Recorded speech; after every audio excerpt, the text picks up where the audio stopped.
ಇವತ್ತೊಂದು ರೋಚಕ ಟ್ವಿಸ್ಟ್ ಲಭಿಸಿರುವಂಥದ್ದು. ದನ ಕರುಗಳನ್ನು ತಲೆ ಕಡಿದು ಹಾಕುವುದು, ವಯಸ್ಸಾದಂತಹ ದನಗಳನ್ನು, ಗೋವುಗಳನ್ನು, ಹೋರಿಗಳನ್ನು ರೈತರು ಏನು ಮಾಡಬೇಕು?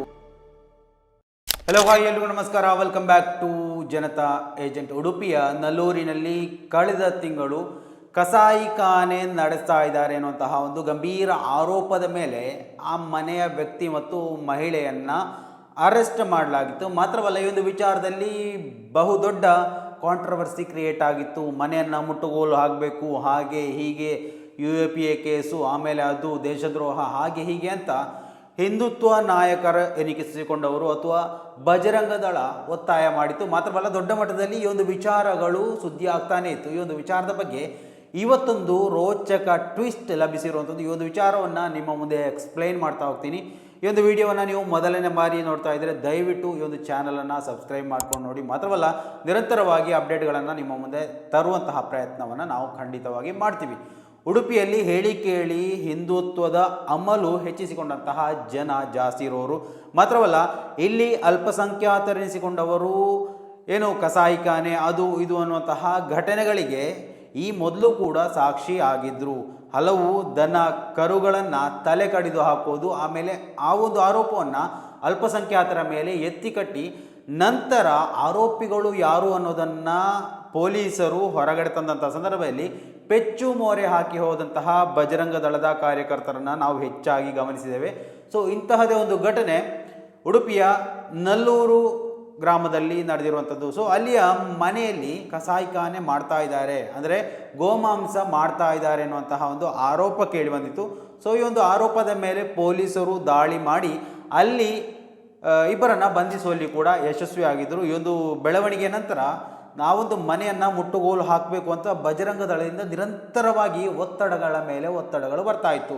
ಆದರೆ ತನಿಖೆಯನ್ನು ಪೊಲೀಸರು ಆ ಒಂದು ಇಬ್ಬರಿಗೆ ಸೀಮಿತವಾಗಿ ನಿಲ್ಲಿಸಲಿಲ್ಲ.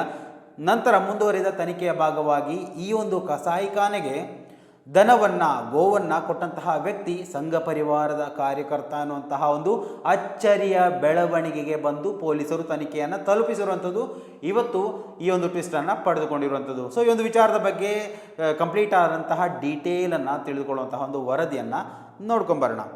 ಅಕ್ರಮ ಕಸಾಯಿಖಾನೆ ಪ್ರಕರಣಕ್ಕೆ ರೋಚಕ ತಿರುವು. ಗೋ ನೀಡಿದ್ದೇ ಸಂಘ ಪರಿವಾರದ ಕಾರ್ಯಕರ್ತ ಶಿವಪ್ರಸಾದ್. ಕಸಾಯಿಖಾನೆಯ ಮನೆಯನ್ನು ಸರ್ಕಾರ ಮುಟ್ಟುಗೋಲು ಹಾಕಬೇಕು ಅಂತ ಬಜರಂಗ ದಳವರು ನಿರಂತರವಾಗಿ ಆಗ್ರಹವನ್ನು ವ್ಯಕ್ತಪಡಿಸ್ತಾ ಇದ್ದರು. ಕಸಾಯಿಖಾನೆಗೆ ದನ ಮತ್ತು ಕರುವನ್ನು ಮಾರಾಟ ಮಾಡಿದ ಆರೋಪದಲ್ಲಿ ಸ್ಥಳೀಯ ಸಂಘ ಪರಿವಾರದ ಕಾರ್ಯಕರ್ತನೊಬ್ಬನನ್ನು ಪೊಲೀಸರು ಬಂಧಿಸಿರುವಂಥದ್ದು. ನಲ್ಲೂರಿನ ಶಿವಪ್ರಸಾದ್ 28 ಬಂಧಿತ ಆರೋಪಿ. ನವೆಂಬರ್ 18ರಂದು, ಅಂದರೆ ಕಳೆದ ತಿಂಗಳು, ನಲ್ಲೂರಿನ ಮನೆಯೊಂದಕ್ಕೆ ದಾಳಿ ನಡೆಸಿದ ಕಾರ್ಕಳ ಗ್ರಾಮಾಂತರ ಪೊಲೀಸರು ಅಕ್ರಮವಾಗಿ ಕಸಾಯಿಖಾನೆ ನಡೆಸ್ತಾ ಇದ್ದಂತಹ ಆರೋಪದಲ್ಲಿ ಅಶ್ರಫ್ ಅಲಿ ಹಾಗೂ ಆತನ ಪತ್ನಿಯನ್ನು ಬಂಧನ ಮಾಡಿದರು. ಈ ಬಗ್ಗೆ ವಿಶ್ವ ಹಿಂದೂ ಪರಿಷತ್, ಬಜರಂಗ ದಳದ ಕಾರ್ಯಕರ್ತರು ಪ್ರತಿಭಟನೆ ನಡೆಸಿ ದನ ಕರುವನ್ನು ಕಳವು ಮಾಡಿ ತಂದು ಕಡಿದು ಮಾಂಸ ಮಾಡಲಾಗಿದೆ, ಈ ಅಕ್ರಮ ಕಸಾಯಿಖಾನೆಯ ಮನೆಯನ್ನು ಸರ್ಕಾರ ಮುಟ್ಟುಗೋಲು ಹಾಕಬೇಕು ಅಂತ ಆಗ್ರಹ ವ್ಯಕ್ತಪಡಿಸಿದರು. ತನಿಖೆ ಚುರುಕುಗೊಳಿಸಿದ ಪೊಲೀಸರು ಆರೋಪಿಗಳನ್ನು ವಿಚಾರಣೆ ನಡೆಸಿದ್ದು, ಈ ವೇಳೆ ಅವರು ಈ ದನ ಮತ್ತು ಕರುವನ್ನು ಸಂಘ ಪರಿವಾರದ ಕಾರ್ಯಕರ್ತ ಶಿವಪ್ರಸಾದ್ ಮಾರಾಟ ಮಾಡಿರುವುದಾಗಿ ತಿಳಿಸಿದ್ದಾರೆ. ಅದರಂತೆ ಕಾರ್ಯಾಚರಣೆ ನಡೆಸಿದಂತಹ ಪೊಲೀಸರು ಆರೋಪಿ ಶಿವಪ್ರಸಾದ್ನನ್ನು ಬಂಧಿಸಿ ನ್ಯಾಯಾಲಯಕ್ಕೆ ಹಾಜರುಪಡಿಸಿದ್ದಾರೆ. ಇಲ್ಲಿ ಒಂದರ್ಥದಲ್ಲಿ ಈ ಆರೋಪಿಗಳು ಎನ್ನುವಂತಹ ವ್ಯಕ್ತಿಗಳು ಶಿವಪ್ರಸಾದ್ನನ್ನು ಗುರುತಿಸದೆ ಹೋಗಿದ್ದರೆ ಒಂದು ವೇಳೆ ದೊಡ್ಡ ಗಂಡಾಂತರ ಎದುರಾಗ್ತಾ ಇತ್ತು. ಮಾತ್ರ ಅಲ್ಲ, ಕದ್ದು ತಂದ ದನ ಕರು ಅಂತ ಆರೋಪ ಹೊರಿಸಿ ಅವರ ಮನೆ ಮುಟ್ಟುಗೋಲು ಹಾಕುವಂತಹ ಪರಿಸ್ಥಿತಿ ಕೂಡ ಎದುರಾಗ್ತಾ ಇತ್ತು. ನೋಡಿ, ಇವಾಗ ಗೋ ಹತ್ಯೆ ನಿಷೇಧ ಕಾಯ್ದೆ ಜಾರಿಯಲ್ಲಿದೆ. ಇಲ್ಲಿ ರಾಜ್ಯ ಸರ್ಕಾರ ಈ ಒಂದು ಕಾಯ್ದೆಯಲ್ಲಿ ಸಣ್ಣ ಮಟ್ಟದ ಕಡಿತ ತರ್ತೇವೆ, ಅಂದರೆ ಯಾವ ರೀತಿಯಲ್ಲಿ ಮಾಡ್ಬೋದು ಅನ್ನೋದರ ಬಗ್ಗೆ ಒಂದು ರೀತಿಯಲ್ಲಿ ಪರಿಷ್ಕರಣೆ ಮಾಡ್ತೇವೆ ಅಂತ ಹೇಳ್ತಾ ಇದೆ. ಸೊ ಇವೆಲ್ಲ ಬೆಳವಣಿಗೆಯ ನಡುವೆ ಇಂತಹ ಒಂದು ವಿಚಾರ ಹೊರಗಡೆ ಬರ್ತಾ ಇರುವಂಥದ್ದು. ಏನು, ಇಲ್ಲಿ ಗೋವನ್ನು ಸಾಕುವಂತಹ ವ್ಯಕ್ತಿ ನೋಡಿ, ಒಂದು ರೀತಿಯಲ್ಲಿ ಈ ಒಂದು ಕಾನೂನನ್ನು ಸ್ವಲ್ಪ ಏನು ಅಷ್ಟೊಂದು ಕಠಿಣವಾಗಿಸುವುದು ಬೇಡ ಅನ್ನುವುದೇ ನನ್ನ ಒಂದು ಅಭಿಪ್ರಾಯ. ಯಾಕೆಂತ ಕೇಳಿದರೆ, ಇಲ್ಲಿ ರೈತರು ದನ ಗೋವುಗಳನ್ನು ಅಥವಾ ಹೋರಿಗಳನ್ನು ಸಾಕುವಂತಹ ರೈತರು ವಯಸ್ಸಾದ ಮೇಲೆ ಅದನ್ನು ಏನು ಮಾಡಬೇಕು, ಈ ಒಂದು ಕ್ವಶನ್ಗೆ ದಯವಿಟ್ಟು ಈ ಒಂದು ವೀಕ್ಷಕರು ಉತ್ತರವನ್ನು ಕೊಡಬೇಕು. ವಯಸ್ಸಾದಂತಹ ದನಗಳನ್ನು, ಗೋವುಗಳನ್ನು, ಹೋರಿಗಳನ್ನು ರೈತರು ಏನು ಮಾಡಬೇಕು? ಸಾಯುವಂತಹ ಪರಿಸ್ಥಿತಿಯಲ್ಲಿ ಅದನ್ನು ಗುಂಡಿಗೆ ಹಾಕಿ ಮುಚ್ಚಬೇಕಾ, ಅಥವಾ ಯಾವುದಾದ್ರೂ ಗೋಶಾಲೆಗಳು ಇದನ್ನು ಪರ್ಚೇಸ್ ಮಾಡಬಹುದಾ? ಈ ಒಂದು ಪ್ರಶ್ನೆಗೆ ಇದುವರೆಗೂ ಉತ್ತರ ಸಿಗದಂತಹ ಪ್ರಶ್ನೆಯಾಗಿ ಬಾಕಿ ಉಳಿದಿದೆ. ಯಾಕಂತ ಹೇಳಿದರೆ ಅದು ರೈತರು ಅಂತ ಹೇಳುವಾಗ ಹಿಂದೂ, ಮುಸ್ಲಿಂ, ಕ್ರೈಸ್ತ, ಜೈನ, ಬುದ್ಧ ಅಂತೇಳಿ ಬರೋದಿಲ್ಲ, ಎಲ್ಲರೂ ರೈತರಾಗೇ ಬರ್ತಾರೆ.